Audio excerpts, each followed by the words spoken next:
হে মেহেরবান খোদা, আমার একমাত্র পুত্র বাপ্পি কাসেম বাড়ি থেকে চলে গেছে। আজ পর্যন্ত তার কোনো খবর পেলাম না।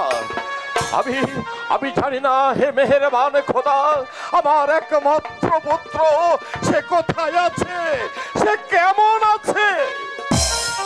মালিক সর্দার, বাড়িতে আছো মালিক সর্দার? একই জাহাপনা, আপনি এই অসময়ে আমার বাড়িতে কেন এসেছেন? বসুন। আমি বসতে আসিনি মালিক সর্দার, আমি এসেছিলাম তোমার কাছে। কিন্তু কেন কেন এসেছেন আপনি আমার কাছে জাহাপনা? ও, আমি বুঝতে পেরেছি, আমার আমার মালামাকে আপনি ফিরিয়ে নিতে এসেছেন। না কিন্তু না মালিক সর্দার, আমি মালাকে ফিরিয়ে নিয়ে যেতে আসিনি। তাহলে তাহলে কেন আপনি আমার বাড়িতে এসেছেন? ভাই মালিক সর্দার, হীরানগরের কাদের বাদশা 5 বছরের রাজকর পাওয়ার পর আবার অন্যায় ভাবে রাজকর দাবি করেছে, তাই দেইনি বলে আমাদের বিরুদ্ধে সে যুদ্ধ ঘোষণা করে গেছে। তার জন্য আমি কি করতে পারি? ভাই মালিক সর্দার, তুমিই পারবে ওই কাদের বাদশার হাত থেকে জয় ছিনিয়ে আনতে। না জাহাপনা, তা কিছুতেই হয় না। আপনারা যেদিন আমার একমাত্র পুত্র ওই বাপ্পি কাসেমের চোখ দুটি অন্ধ করে দিয়েছে, সেদিন আমার সেই একমাত্র পুত্রকে আমি কথা দিয়েছি, আমি তার মাথায় হাত দিয়ে প্রতিজ্ঞা করেছি বাকি জীবনে আর আমি হাতে লাঠি তুলে নেব না। আমি তোমার কাছে হাত জোড় করে বলছি ভাই, তুমি যুদ্ধে না গেলে আমরা যে কোনোদিন যুদ্ধ ছিনিয়ে আনতে পারবো না। না যাবো না, না। আমি আমার পুত্রের দেওয়া কথা আমি কিছুতেই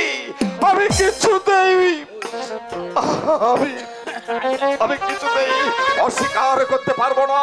কারণ আমি যে তার কাছে প্রতিজ্ঞা করেছি, সে ফিরে না আসা পর্যন্ত এই মালিক সন্তান আর জীবনে কোনোদিন লাঠি হাতে নেবে না।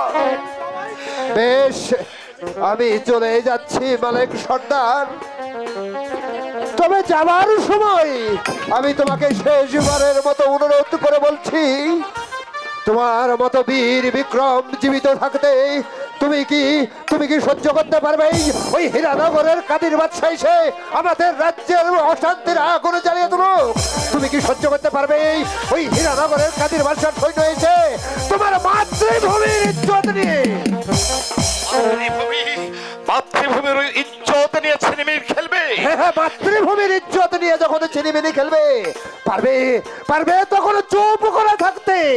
না, তাই তো বলছি, এই মাতৃভূমির ইজ্জতের জন্য আবার তোমাকে যুদ্ধে যেতে হবে।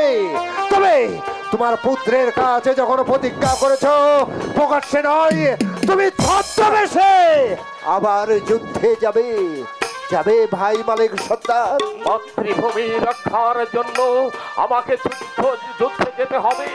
আজ আমাকে মাতৃভূমির ইজ্জত রক্ষা করতে হবে। আমি যাব না আমার মাতৃভূমির ইজ্জত রক্ষার জন্য। আজ আমি আবার হাতে লাঠি তুলে দেব। বেশ, আমি চলে যাচ্ছি, আর তোমার সঙ্গে আমার ওই যুদ্ধের ময়দানেই দেখা হবে। ওরে বাপ্পি কাসেম, আমি তোর দেওয়া প্রতিজ্ঞা আমি পালন করতে পারলাম না রে বাপ্পি। তুই আমাকে ক্ষমা করে দিস বাপ্পি। আজ আমি মাতৃভূমির ইজ্জত রক্ষার জন্য আমি তোর দেওয়া প্রতিজ্ঞা আমি রক্ষা করতে পারলাম না।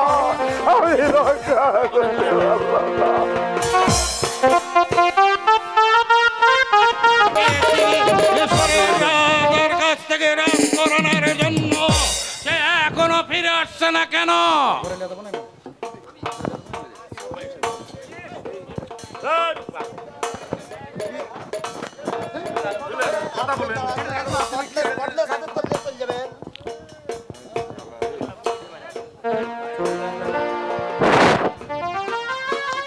আমি ফিরে এসেছি জাহাপনা, আমি ফিরে এসেছি। অজির সাহেব, কে সংবাদ? সংবাদ শুভ নাকি অশুভ? জাহাপনা, সংবাদ শুভ নয়, সংবাদ অশুভ। অশুভ? হ্যাঁ, কেন, জাহাপনা। কি বলেছে? তারা বলেছে তাদের রাজ্য এখন থেকে স্বাধীন ঘোষণা রাজ্য করেছে। স্বাধীন? হ্যাঁ হ্যাঁ যাবো, তাদের রাজ্য স্বাধীন ঘোষণা করেছে। তারপর আর কি করেছে বলুন? তারা বলেছে আজ থেকে তারা আর কোন রাজকর আমাদেরকে দেবে না। রাজকর দেবে না, না। রাজ্য স্বাধীন বলে ঘোষণা করেছে। এত বড় দুঃসাহস! জান উজির সাহেব, আপনি আপনি তাদের বিরুদ্ধে কি করেছেন একটু জানান। আমি তাদের বিরুদ্ধে যুদ্ধ ঘোষণা করে এসেছি। ঠিক চেষ্টাই করেছেন উজির সাহেব। আপনি যান, আপনি এই মুহূর্তে গিয়ে আপনি যুদ্ধের আয়োজন করুন, সকল সৈন্য সমর্থকে জাগিয়ে তুলুন। যান উজির সাহেব, আমি তাই করবো জাহাপনা। আমি গিয়ে সৈন্য সামন্ত জোগাড় করে তাদের বিরুদ্ধে যুদ্ধ করে কর আদায় করে আমাকে ছেড়ে দাও, জাহাপনা। ছাড়ো কর আমাকে। আদায় করে মালা, না, আমাকে ছেড়ে মালা, দাও।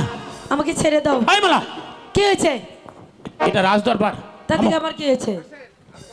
আব্বা হুজুর, আমি ফিরে এসেছি আব্বা হুজুর। কি হয়েছে বাপি? তুই চুপ। এরা কারা? এই যে পাগলা পাগলি দেখছি, এরা কারা? মেহেরবানি করে আমাকে ক্ষমা করে দেবেন হুজুর, কিন্তু হুজুর যুবক, আমি যেন কে তুমি যুবক? সেই চোখ, সেই মুখ, তোমাকে কেন যেন আমার চেনা চেনা লাগছে। তুমি কে যুবক? আমাদের ফল বাগানে বসেছিল আব্বা হুজুর। শুধু তাই নয় আব্বা হুজুর, এই যুবকটি আমির বাদশার বিরুদ্ধে যুদ্ধ করতে চায়। কে যেতে চাই? হ্যাঁ। যুবক, তুমি যুদ্ধে যেতে চাও, তোমার পরিচয়টা কি বলো? জনাব, আমি আমার পরিচয় এখন দেব না, কিন্তু কার সঙ্গে যিনি যুদ্ধ পেতেছে বললেন? কোথায় কার সঙ্গে যুদ্ধ করতে যাবে যুবক? কার সঙ্গে যিনি যুদ্ধ পেতেছে বললেন? ও হ্যাঁ, মিশরের আমির বাদশার সঙ্গে মিশরের আমির বাদশা? যুদ্ধ বেঁধেছে।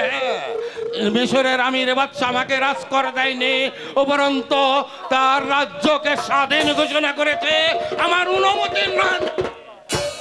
জনাব, আপনি বার যদি আমাকে মেহেরবানি করে যুদ্ধে পাঠান, তবে আমি সেই যুদ্ধে অংশগ্রহণ করব এবং ওই মিশরের রাজ্যের সবারকে আমি একটি একটি করে বন্দি করে আপনার দরবারে হাজির করব। ঠিক আছে যুবক, কিন্তু এই পাগলিকে জনাব, আমি ওটা আমার জীবন মরণের সাথী, আজ পাগল হয়ে গেছে। আমি আপনাকে কথা দিচ্ছি জনাব, আমি যুদ্ধ থেকে ফিরে এসে আমি আমার সত্য পরিচয় দেব। শুধু একটি বার আমাকে আদেশ করুন। পত্র হাসেম, আব্বা হুজুর, এই মুহূর্তে এই যুবক নিয়ে আমার যাও যে অস্ত হবে এবং তার সৈন্যদের উপর ঝাঁপিয়ে পড়ো বীর বিক্রমে। যুদ্ধের পর তোমার পরিচয়টা আমি জেনে নেব। মালা, এসো এসো বলছি।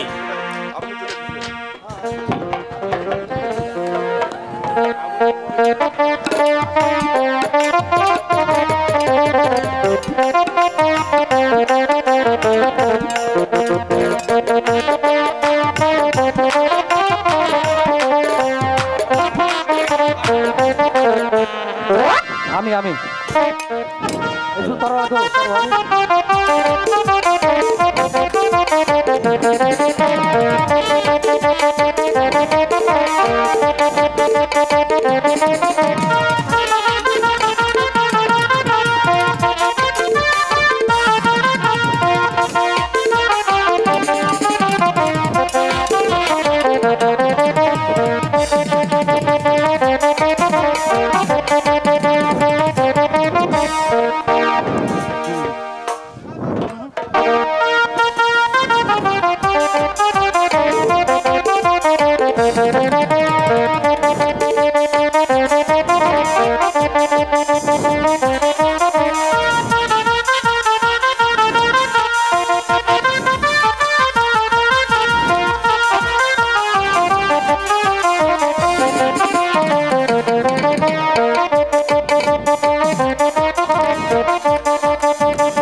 সাহস থাকলে অস্ত্র ধরুন, আমার পরিচয় দিবে আমার হাতের হাতিয়ার। হ্যালো হ্যালো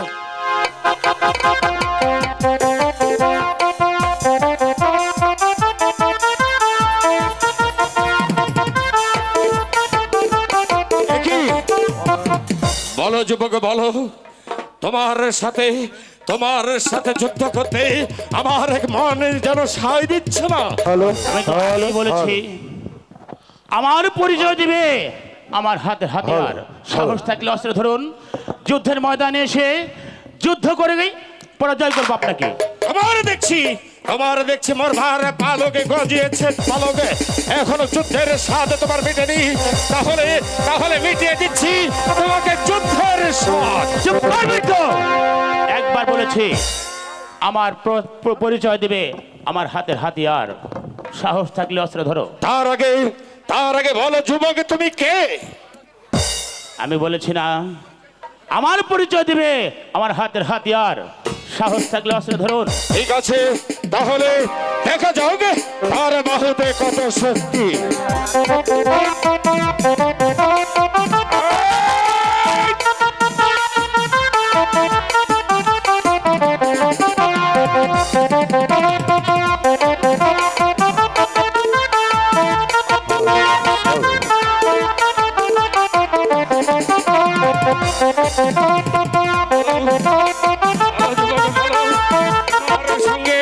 তোমার সঙ্গে যুদ্ধ করতে আমার মন কেন সায় দিচ্ছে না? আমি মিশর রাজ্যে অনেক লাঠিয়ালের সাথে আমি লাঠি ধরেছি, অনেকের সঙ্গে যুদ্ধ করেছি, কিন্তু আমার হাতে কখনো কাঁপেনি।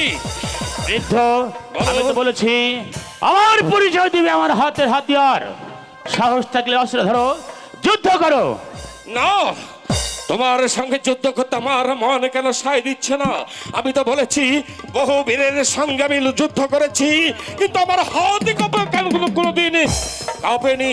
কিন্তু আজ তোমার সঙ্গে যুদ্ধ করতে আমার হাত কাঁপছে কেন? তাহলে পরাজয় স্বীকার করে এই মুহূর্তে যুদ্ধের ময়দান ত্যাগ করো। না, পরাজয় স্বীকার করার আগে তুমি বলো তুমি কে, কি পরিচয় তোমার? আমার পরিচয় শুনলে এই যুদ্ধর ময়দান থেকে আপনি দৌড়ে পালাবেন। আপনি আমার পরিচয় শুনলে আমার যুদ্ধের ময়দান থেকে আমাকে দৌড়ে পালাতে হবে? তাহলে তো তোমার পরিচয় শুনতেই হয়। বলো কে তুমি? আমি তো আগেই বলেছি আমার পরিচয় দিবে আমার হাতের হাতিয়ার। সাহস থাকলে অস্ত্র ধরো, যুদ্ধ করো। আমি তো বলেছি তোমার সঙ্গে যুদ্ধ করতে আমার মন সায় দিচ্ছে না। তুমি বলো যুবকে তুমি কে? আমার পরিচয় দিবে আমার হাতের হাতিয়ার। আমি একবারই বলেছি। তোমার দেখছি মোরবার পালকে গজিয়েছে বালকে, তাহলে যুদ্ধক্ষেত্রেই তার প্রমাণ হয়ে যাবে। চুপ কর বৃদ্ধ, সাহস থাকলে অস্ত্র ধর। ঠিক আছে, ধরো অস্ত্র।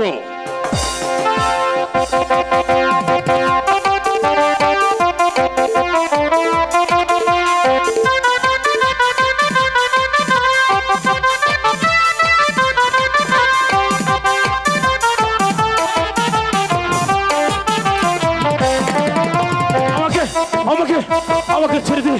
আমার পিতা যদি জানতে পারে তাহলে তোকে করবে খোদার হস্তে একেবারে কুরবানি।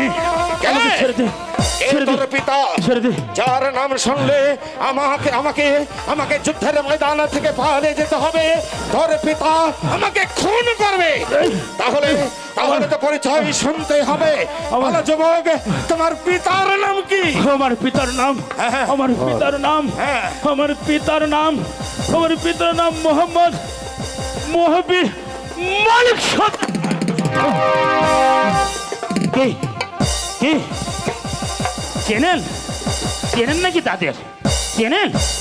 বলেছিলাম না আমার পিতার নাম শুনলে যুদ্ধের ময়দান থেকে পালিয়ে যাবেন। তোমার পিতার নাম কি বললে?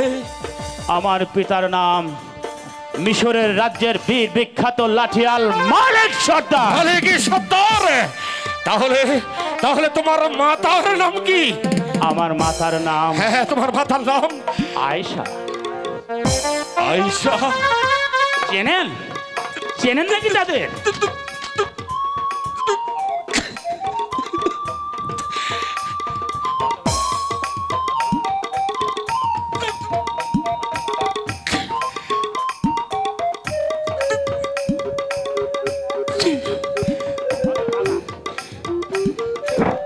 হ্যালো হ্যালো ওরে ওরে হতভাগা, হতভাগা, হ্যাঁ তুই একটা হতভাগা। হতভাগা, চিনতে আপনার পারিস না? পরিচয়? আপনি কে? আমি আমি আমি তোর বাপ্পি মহাবীর মালিক সত্তার।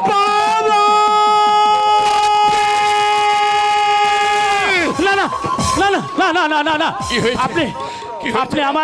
আপনি আমার বাবা নন, আপনি আমার বাবা নন। না, আপনি মিথ্যা কথা বলছেন। আমি তোর আপনি আমার বাবা নন। আমি তোর হতভাগ্য পিতা। না, কখনো না, আমি তোর আপনি আমার হতভাগ্য কিছুতেই পিতা বাবা নন। মালিক সত্তার। কিন্তু আমার বাবাকে আমি বনবাসে আজ থেকে 12 বছর আগে কথা দিয়ে এসেছিলাম। আমার বাবা আমাকে কথা দিয়ে এসেছিল কি জানেন?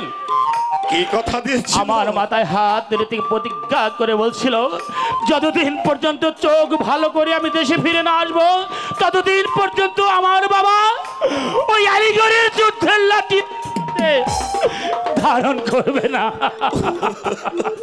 ওরে বাপ্পি, তাহলে আপনি কে? ওরে বাপ্পি, আমি আমি তোর সেই ভাগ্য বিড়ম্বিত পিতা মালিক সত্তার। আগে বলুন আব্বা হুজুর, কেন আপনি এই আলিগড়ের যুদ্ধ লাঠি আমার হাতে ধারণ করেছে? ওরে বাপ্পি, তোর দেওয়া প্রতিজ্ঞা আমি ভঙ্গ করিনি রে বাপ্পি। যখনই শুনেছি এই মাতৃভূমির ইজ্জত রক্ষার জন্য আমাকে লাঠি ধরতে হবে, তখন তোর দেওয়া প্রতিজ্ঞা আমি রক্ষা করতে পারিনি রে বাপ্পি। তোর দেওয়া প্রতিজ্ঞা যদি আমি রক্ষা করি, তাহলে তাহলে আমার মাতৃভূমি ইজ্জত যে রক্ষা হবে না রে বাপ্পি। তাই তো আমি লাঠি ধরেছি। বাবা, বাপ্পি, আমার বাবা। অপরাধ ক্ষমা করে আমার এই শূন্য মুখটায় তুই একবার ঝাঁপিয়ে পড় বাপ্পি।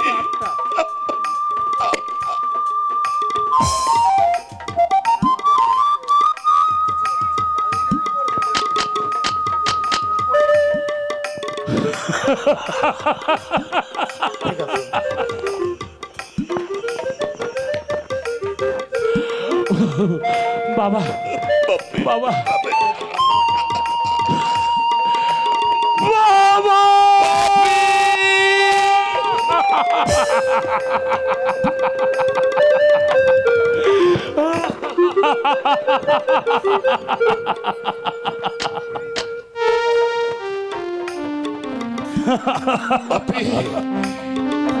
বাপ্পি রে, এবার বল তুই এই যুদ্ধের ময়দানে কেন?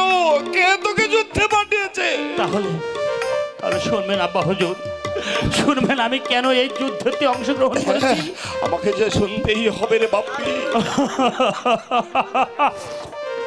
ওই হীরানগরের কাদের বাদশার দরবার থেকে আমি তাকে কথা দিয়ে এসেছি, আমি তাকে জবান দিয়ে এসেছি, আপনাদেরকে সবাইকে এই মিশরের রাজ্যের সৈন্যদেরকে আমি বন্দি করে এক এক করে ওই হীরানগরের কাদের বাদশার কাছে তার দরবারে হাজির করব।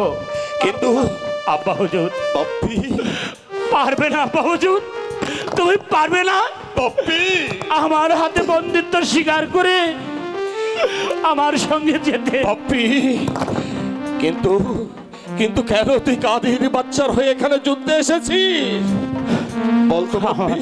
আমার মালা, আমার মালা যে পাগল হয়ে গেছে বাবা, তারপর পাগল হয়ে গেছে, পাগলের ভেসে তার দরবারে এক সময় আমরা পৌঁছে যাই। যুদ্ধের কথা শুনে উজির আজম গোলাম খা ওই শয়তান চোখ উপড়ে নিয়েছিল আব্বা হুজুর। আমি মিশরের রাজ্যের যুদ্ধের কথা শুনে আমি নিজ স্বেচ্ছায় এই যুদ্ধে অংশগ্রহণ করেছি। ওরে বাপ্পি, পারবেন না, তাহলে তাহলে পারবেন না আব্বা হুজুর। তাহলে তুই আমাকে বন্দি কর বাপ্পি, বন্দি করে তুই কাদের বাচ্চা দরবারে নিয়ে চল আমাকে। ওরে ওরে পুত্রের জন্য পিতা যদি এটুকু না করতে পারে, তাহলে তাহলে পৃথিবীর সব পিতার মান যে ক্ষুণ্ণ হয়ে যাবে রে বাপ্পি। তোর জন্য আমি অনেক কিছু করেছি, তোকে সেই ছোট্ট শিশু থেকে মানুষ করেছি। আজ তুই আমার কাছে যে আমার এক জীবনের অংশ বাপ্পি।